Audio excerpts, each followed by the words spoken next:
Now, there's a warning from teachers today that children as young as 4 are showing signs of mental health problems. A survey by the National Association of Schoolmasters Union of Women Teachers Union found that 9 in 10 had seen a pupil suffer anxiety and panic attacks. For some, it went further, with nearly 4 in 5 aware of a pupil suffering from depression. Well, the poll also found that 64% of teachers knew of a youngster who was self-harming, and nearly half were aware of children with eating disorders. While most of the children affected were teenagers, 18% of teachers had been in contact with 4 to 7-year-olds showing mental health issues. Well, our correspondent Becky Johnson has been speaking to mums and young children in Worcester and has sent this update. When you read this report, almost a fifth of teachers have seen children as young as 4 suffering these kind of problems. You think, gosh, you know, this problem is perhaps more widespread than people might think. I mean, when you look around here, we're at the National Trust in Croom, just near Worcester, as you say, and you can see plenty of children outside enjoying the fresh air.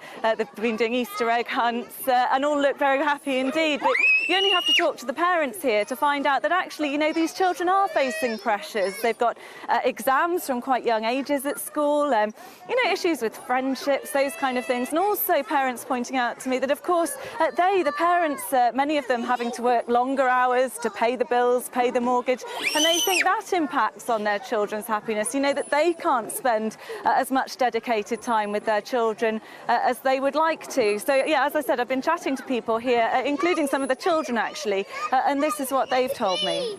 Because I'm in middle school, homework is quite a big deal and stuff, and so's friendships and stuff like that, because we're at an age now like that's quite hard to understand and cope with. I think a lot has got to do with the internet and the kind of pressure on youngsters very early on to have a mobile phone.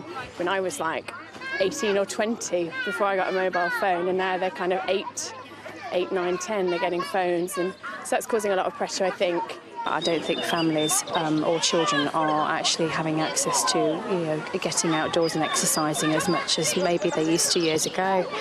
I think there are a lot of factors,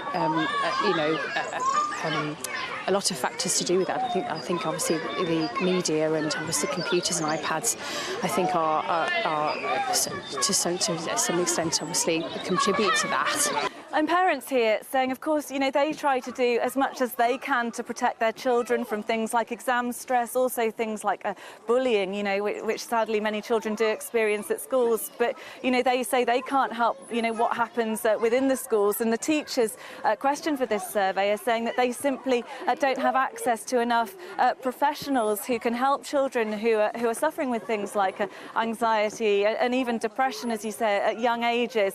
Now, the Department for Education is saying that it's trying to strengthen links between the NHS and schools so that children that do need that extra bit of support can get it. And they say they are also investing £1.4 billion into children's mental health. So hopefully this is something that's being tackled. I think certainly what all the parents here would agree is that being out in the outdoors, running around, having fun is certainly good for children. And I think on a sunny bank holiday, where better to be than in the great outdoors?